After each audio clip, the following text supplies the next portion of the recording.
우리가 그거 하나 붙잡으면 어떤 것도 이겨낼 수 있습니다.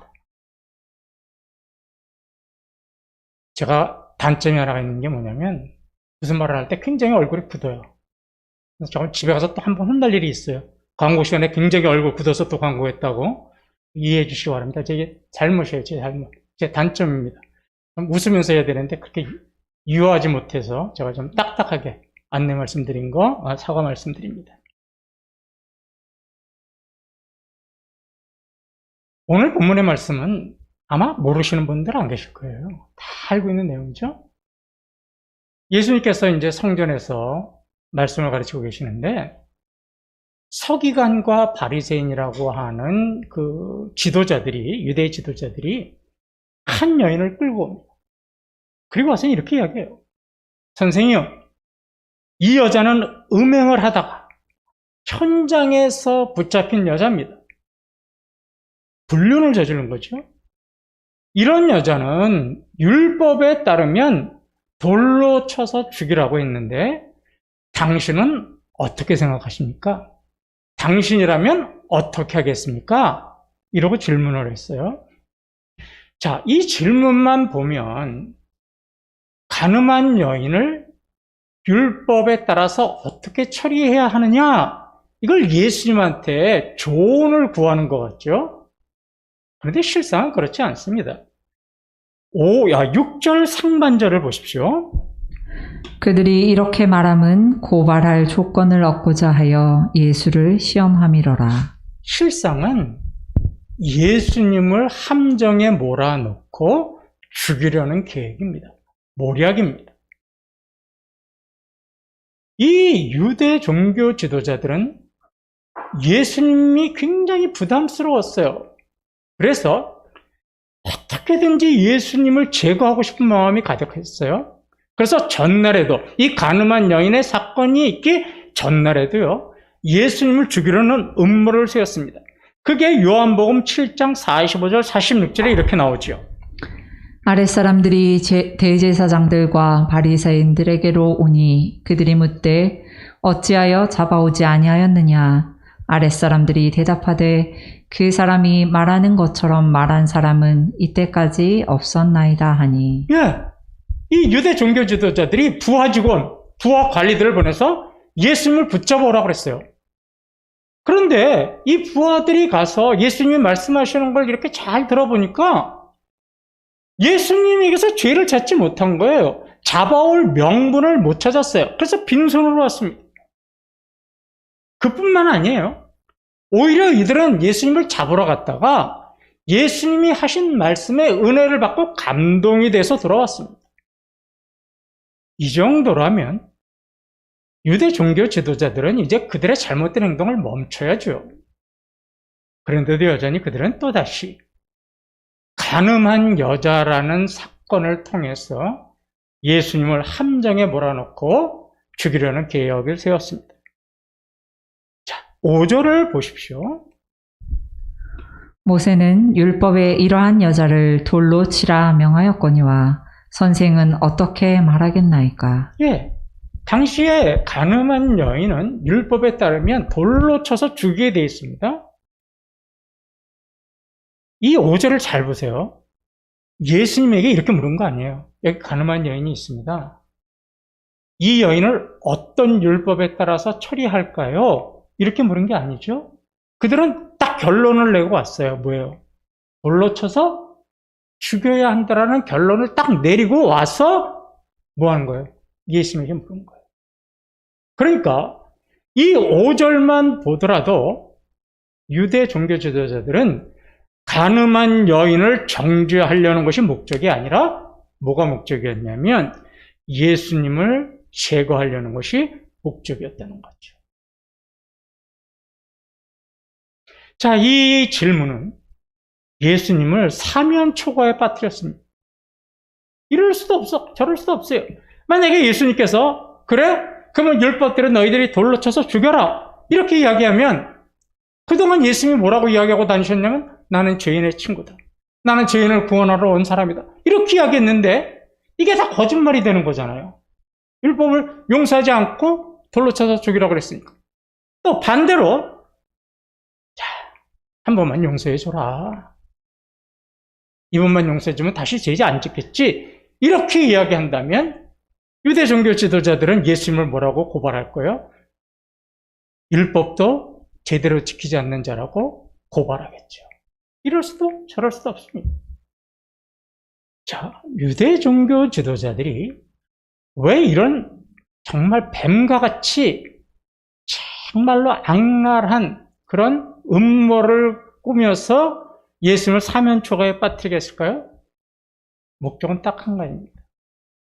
예수님이 자신들의 기득권을 지키는데 방해가 돼서 그래요. 자신들이 그동안 누려왔던 명예와 권력, 존경, 이것이 예수님 한 사람 때문에 무너질 것 같아서 그 예수님을 죽이려고 한 겁니다. 그런데 예수님을 죽이려고 하는데 뭐를 사용했어요?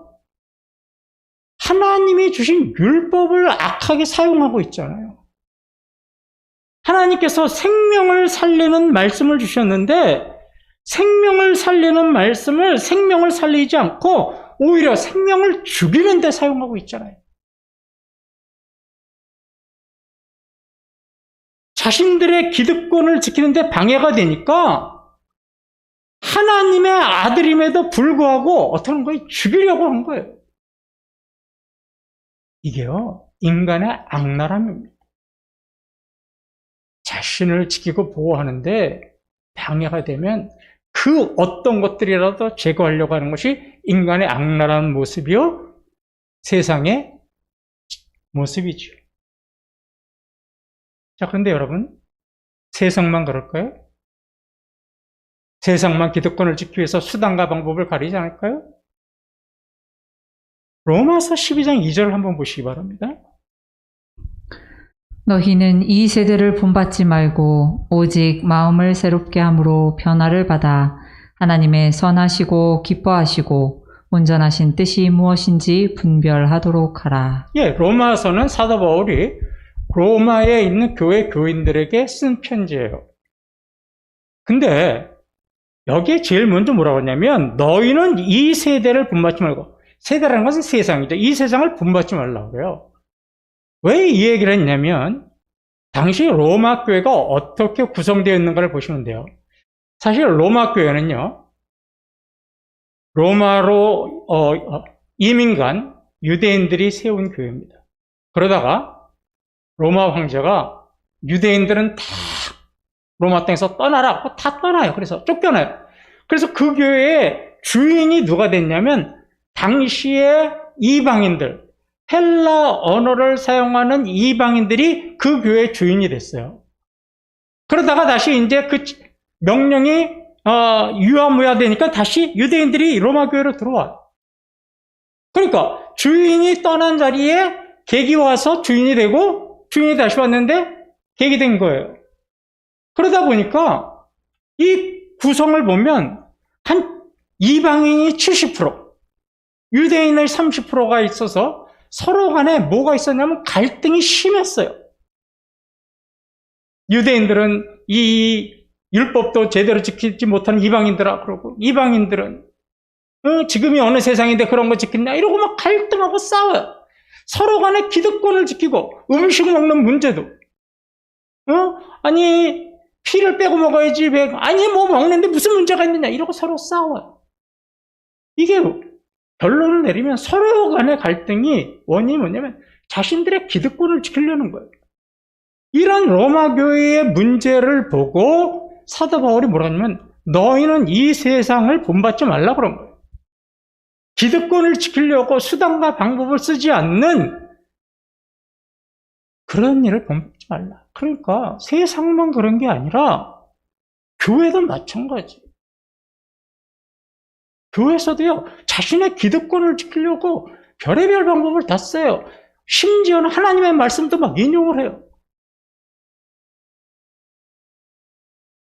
그렇게 하지 말고 그도 뭐라고 그랬어요? 오직 마음을 새롭게 함으로 변화를 받으라고 그랬어요.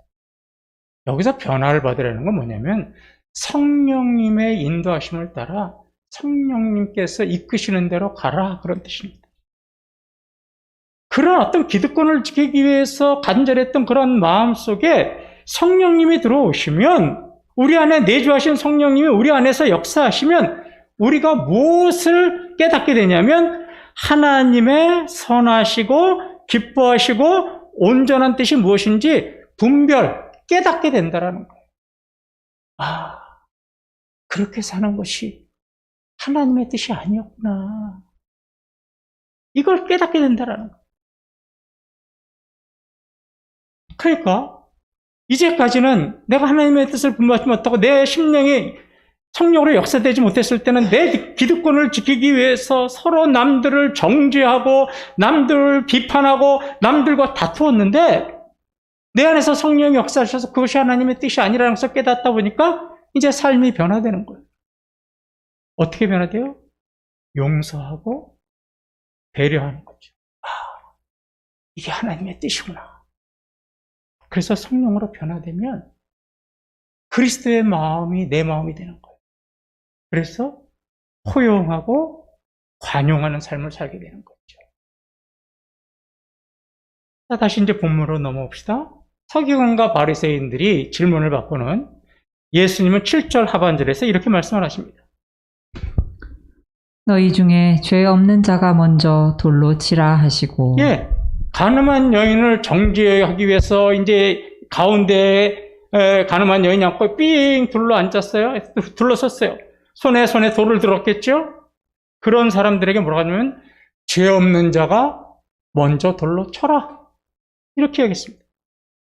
그런데 이 말이 끝나자마자 가늠한 여인을 정죄하기 위해서 손에 돌을 들었던 사람들이요, 하나 둘씩 슬그머니 그 자리를 떠났습니다. 왜 이들이 떠났냐면 딱 한마디예요. 죄 없는 자가 조건이, 돌로 치기 위해서는 전제 조건이 있는데 죄 없는 자라는 거예요. 이렇게 말씀하신 거죠. 자, 이 여인을 정죄하기 위해서는 조건이 하나 있다. 죄가 없는 자가 돌로 쳐라. 이 말씀에 그 자리에 돌에 돌을 들었던 사람들은 하나둘씩 부끄러워서 떠났습니다. 거기에 모인 사람들은 가늠한 여인과 다를 것이 없는 죄인들이었어요. 그런데도 죄인임에도 불구하고 자기가 교만하게 어느 자리에 앉으려고 그런 거예요. 심판자의 자리에 앉아서 그 가늠한 여인을 심판하려고 했던 거예요.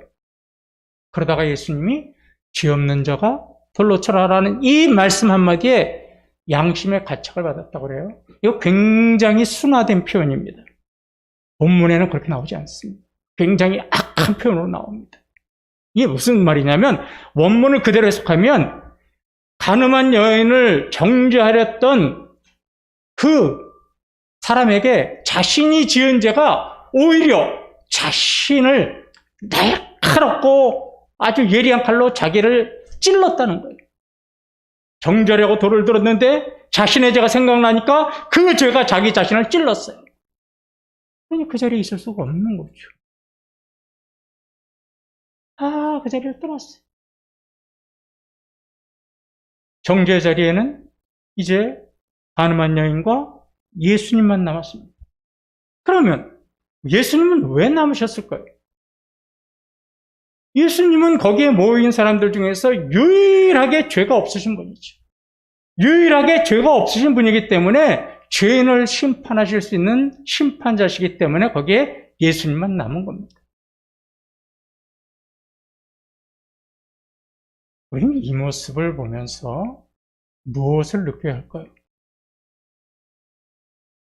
만약에 저와 여러분의 마음속에 남들을 정죄하고 남들을 비판하고 싶은 마음이 문득 우리 안에 들 때가 있어요. 살아가다 보면. 그럴 때마다 우리는 뭐를 연상해야 되냐면 지금 이 장면이 파노라마처럼 우리에게 연상이 돼야 돼요.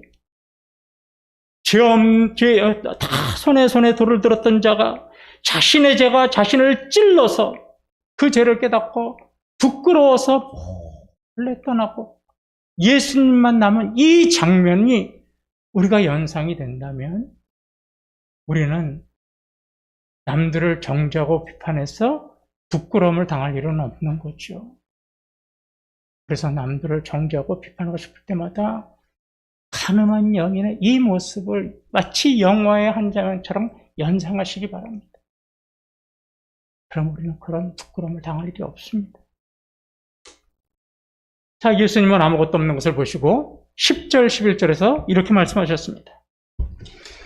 여자여, 너를 고발하던 그들이 어디 있느냐? 너를 정죄한 자가 없느냐? 나도 너를 정죄하지 아니하노니 가서 다시는 죄를 범하지 말라 하시니라. 예, 이게 이제 오늘 본문의 핵심 구절인데요. 이 8장 10절부터 11절에는 두 가지가 들어가 있어요. 첫째는 예수님의 공의, 두 번째는 예수님의 자비입니다. 자, 이제 이 두 가지를 살펴볼게요. 제일 먼저 뭐라 그랬냐면 나도 너를 정죄하지 않겠다 그러셨습니다.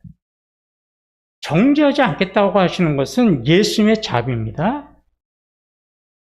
그럼 왜 죄를 지었음에도 불구하고 예수님은 나는 너를 정죄하지 않겠다 이렇게 말씀하셨을까요? 예수님은 뭘 하나 머리에 염두에 두고 이 말씀을 하신 거예요. 죄인들을 위해서 십자가에서 죽으실 그 사건을 염두에 두고 내가 너를 대신해서 죽을 거니까 나는 너를 정죄하지 않겠다. 하나님의 자비지요. 그리고 실제로 예수님은 이 간음한 여인의 사건이 있은 지 6개월 후에 역사적으로 십자가에 매달려서 돌아가십니다. 예수님은 십자가에서 자신이 죄인을 구원하시기 위해서 돌아가실 것을 생각하시면서 이렇게 이야기한 거예요. 여인아, 네가 범한 간음죄는 절대로 용서받을 수 없다. 하나님은 간음한 자를 돌로 쳐서 죽이라고 하셨다. 너는 마땅히 죽어야 할 사람이다. 그러나 내가 너를 대신해서 돌에 맞아주마. 내가 너를 대신해서 내가 죽어주마. 지금 이 말씀을 하시고 이 마음을 가지고 간음한 여인에게 나는 너를 정죄하지 않겠다. 그렇게 말씀하시고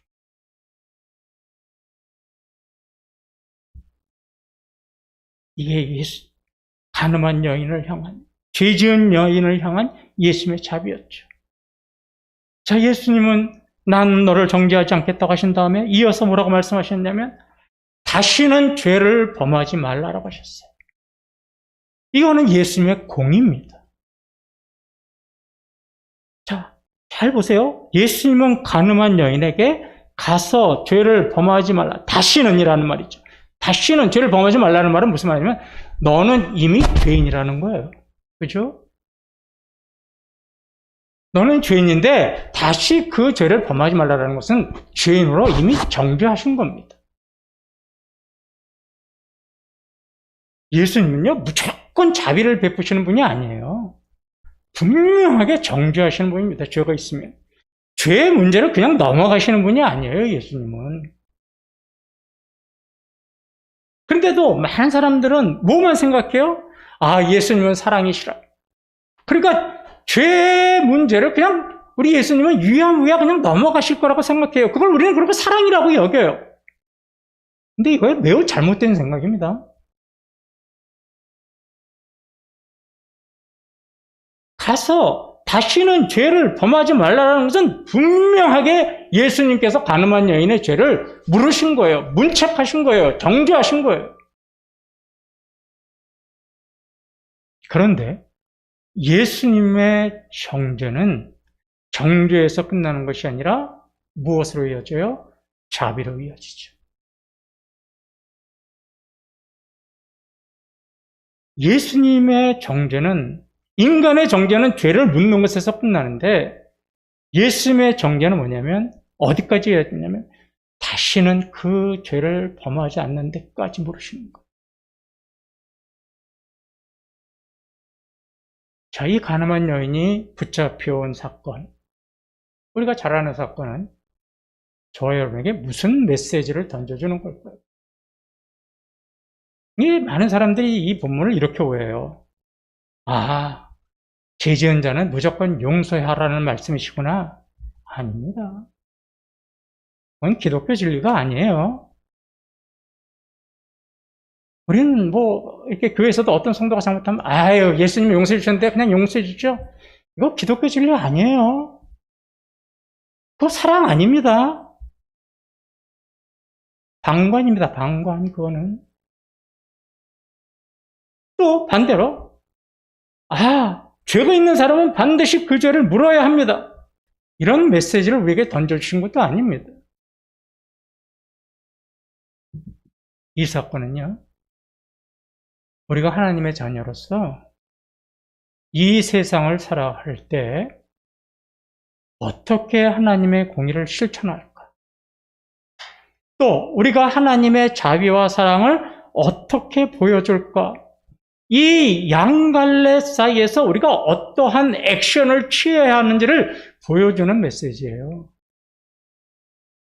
우리가 살아가다 보면 두 가지가 충돌하는 상황이 있어요. 공의를 행해야 되는 상황과 자비를 행해야 되는 상황, 이 두 가지가 우리의 삶에서 딜레마처럼, 번민처럼 나타나는 상황이 우리에게 올 때가 있어요. 이럴 때 우리가 어떤 자세를 취해야 하는가? 이 메시지입니다. 자, 어려웁니까? 제가 하나 예를 들어 드릴게요. 공의와 자비가 충돌했던 상황에서 그리스도인이 어떻게 행동을 해야 할까 하는 좋은 사건이 하나가 미국에서 벌어졌어요. 참 오래된 사건이에요. 1930년대 미국의 대공황이라는 시대가 있었습니다. 우리말로 하면 IMF 시대예요. 경제적으로 굉장히 어려울 때였습니다. 근데 뉴욕의 한 법정에서 재판이 벌어졌어요. 어떤 할머니가 붙잡혔냐면 어려워가지고 돈이 하나도 없어서 손녀들이 하루 종일 쫄쫄쫄쫄 굶고 있는 것이 너무 안타까워서 빵집에 들어가서 몰래 빵을 한 덩어리 훔치다가 경찰한테 붙잡혀요. 그래서 법정에 씁니다. 당시에 뉴욕 법정에 어떤 사람이 재판관으로 있었냐면 이 사람이 재판관으로 있었어요. 실제 사건입니다. 뉴욕 재판관의 피오넬로 라가디아라는 판사가 이 할머니를 재판하기 시작했습니다. 자, 이제 재판장이 잡혀왔으니까 자초지종에 대한 이야기를 쫙 듣지 않습니까? 굉장히 어렵고 안타까운 상황이었죠. 그런데도요, 이 법정에 있었던 다른 사람들은 저 할머니의 딱한 사정이 있으니까 재판장이 용서해 줄 거야 이렇게 다 기대를 하고 보고 있었는데 이 재판장이 할머니에게 $10의 벌금을 부과합니다 라고 재판을 내렸어요. 법정에 있는 사람한테 다 깜짝 놀랐어요. 야, 비정하다. 어떻게 저런 판결을 내리느냐. 전 재판관도 아니다. 이러고 막 비난을 했어요. 그때 라가디아 판사가 이렇게 이야기합니다. 여러분, 법에는 예외가 없습니다.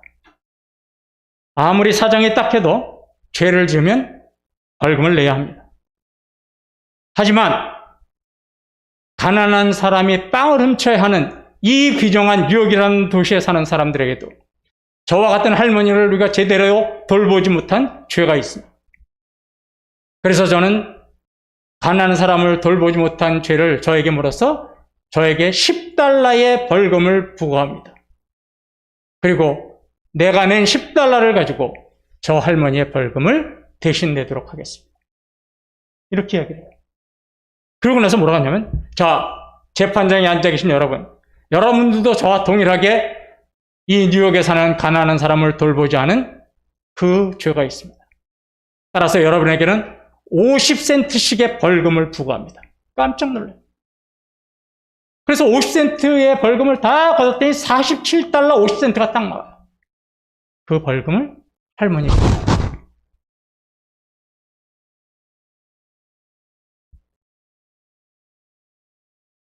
라가디아 판사는요, 도둑질한 죄에 대한 책임을 분명히 정죄했습니다.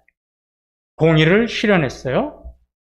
그리고 자신과 방청객들에게도 벌금을 부과해서 그 모아진 돈을 할머니에게 드리는 자비와 사랑도 실천했죠.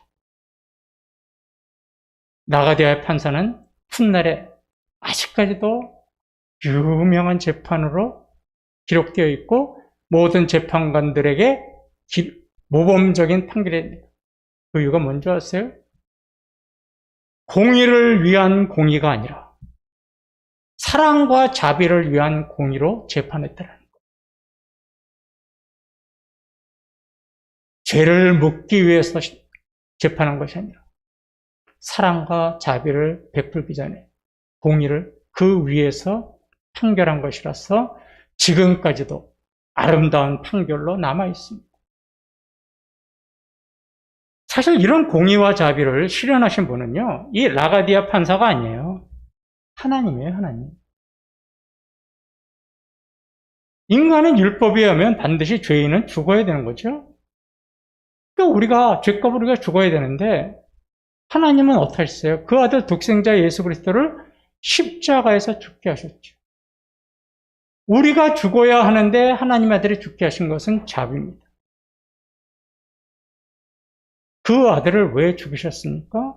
죄인은 반드시 죽어야 한다라는 공의를 실현하기 위해서죠. 예수님이 하나님이 행하신 십자가의 사건은 자비와 사랑과 긍휼 위에서 이루어진 공입니다. 우리의 마음에 사랑과 자비와 긍휼이 전제되지 않은 정죄는 정죄일 뿐입니다.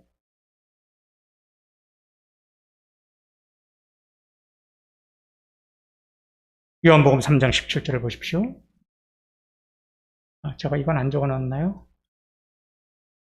네, 제가 읽어드릴게요. 하나님이 그 아들을 세상에 보내신 것은 세상을 심판하려 하심이 아니요 그로 말미암아 세상이 구원을 받게 하심이라. 예수님이 이 땅에 오신 거 정죄하고 심판하기 위해서 오신 거 아니라는 거예요. 자비를 베푸시고 긍휼을 베푸셔서 구원하러 오시겠다는 겁니다. 이 간음한 여인의 사건에서 그 요한복음 3장 17절이 그대로 적용이 된 거죠. 여러분, 오늘 우리가 성경 본문을 읽었는데 성경에는 나와 있지 않지만 저는 이렇게 생각을 해봤어요. 자, 간음한 죄를 짓고도 예수님에게 용서받은 이 간음한 여인은 그 후에 어떻게 살았을까? 저는 말씀을 준비해서 혼자 생각해 봤습니다. 또 간음을 했을까요? 자신의 죄를 용서하신 예수님이 6개월 후에 자신의 죄를 위해서 십자가에서 죽으시는 그 모습을 보고 어떤 생각이 들었을까요? 아마도 저는 이런 생각을 해요. 간음한 여인은 이제 다시는 그런 죄를 짓지 않고 예수님이 자신을 용서하신 것처럼 용서와 자비의 삶을 살지 않았을까? 이런 생각이 들었습니다. 말씀 한마디 하고 끝내죠. 여러분, 결초보은이라는 단어를 아십니까? 결초보은. 이 뜻이 뭐냐면 죽어서까지 은혜를 갚는다는 뜻입니다. 이게 중국 고사성어인데요. 말 그대로 하면 결초, 풀을 묶어요. 풀을 묶어서 보은, 은혜를 갚는다는 뜻입니다. 풀을 묶어서 은혜를 갚는다. 이 고사성어가 나오게 된 내용은 이런 거예요. 중국 진나라에 어떤 사람이 있었는데 이제 아버지가 죽어요. 근데 당시에 우리가 말하는 순장이라는 제도가 있어요. 아버지가 죽으면 그 부인과 첩을 다 같이 무덤에다가 묻는. 그래서 그 첩들을 다 무덤에다 묻어야 되는데 이 아들이 그렇게 하지 않아요. 그리고 첩을 살려서 자기네 친정집으로 돌려보냅니다.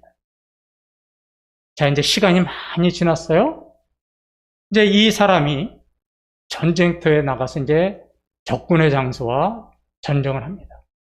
그런데 갑자기 전쟁을 하다가 적군의 장소의 말이 풀에 걸려서 넘어집니다. 그래서 쉽게 적장의 목을 베고 승리하고 돌아옵니다. 그날 밤 이 사람이 꿈을 꾸는데 그 꿈에 자신이 살려서 보냈던 아버지의 첩에 그 아버지가 나타나요. 그러고 나서 이 사람에게 뭐라고 그러냐면, 내가 당신의 은혜를 갚기 위해서, 우리 딸을 살려서 보낸 그 은혜를 위해서 내가 미리 풀을 묶어 놓았습니다. 이렇게 꿈에 나타나서 이야기했대요. 그래서 나타난 이 고사성어가 결초보은이라는 고사성어입니다. 평생 그 은혜를 잊지 않고 어떻게든지 그 은혜에 보답하려는 삶. 여러분, 간음의 현장에 꿇어앉아 있는 간음한 여인이 누굴까요? 저와 여러분 아닐까요? 지금 우리는 수많은 사람들에 둘러싸여서 죄를 져서 정죄를 받기 위해서 그 자리에 앉아 있는 겁니다. 간음한 여인이 아니에요. 나예요, 나. 죄악 덩어리인 내가 지금 그 자리에 정죄받게서 앉아 있습니다. 그런데 예수님이 뭐라고 해요? 나는 너를 정죄하지 않겠다. 왜 그런지 아니? 내가 너를 대신해서 돌에 맞고, 내가 너를 대신해서 채찍에 맞고, 내가 너를 대신해서 고난과 고통을 받고, 내가 너를 대신해서 죽어주마. 그래서 너의 모든 죄 내가 짊어지고 갈게. 그래서 너를 정죄하는 이렇게 말씀하시는 거예요.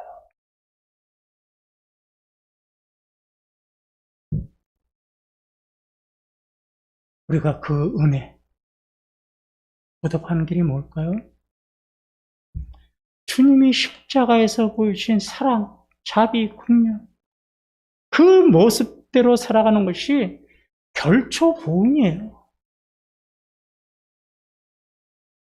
남의 이야기가 아니라 십자가에서 나를 대신해서 죽으신 그분의 은혜를 보답하면서 그 모습대로 살아가는 거, 이게 우리가 보은의 은혜입니다. 그럼 우리는 어떻게 살아야 합니까? 정죄와 비판이 아니라 이제는 예수님이 보여주신 그 사랑들을 자비하고 용서하고 포용하고 배려하고 관용하는 것. 이렇게 살아가는 것이 십자가에서 보이신 그 사랑에 보답하는 길입니다. 성도 여러분, 이번 한 주간도 여러분들의 삶에서, 가정에서, 직장에서, 사업체에서, 교회에서, 어떤 장소에서든지 공의와 자비가 충돌하고 어떻게 내가 행동을 해야 할지 고민이 될 때마다 이 사건을 기억하시기 바랍니다. 하나님이 베푸신 자비를 바탕으로 한, 자비가 전제되어 있는 그런 공의를 행하신다면 여러분들은 그 은혜를 보답하는 삶을 사시는 겁니다. 이번 한 주간도 주님의 이런 은혜에 보답하는 저와 여러분 되시기를 주님의 이름으로 축원합니다.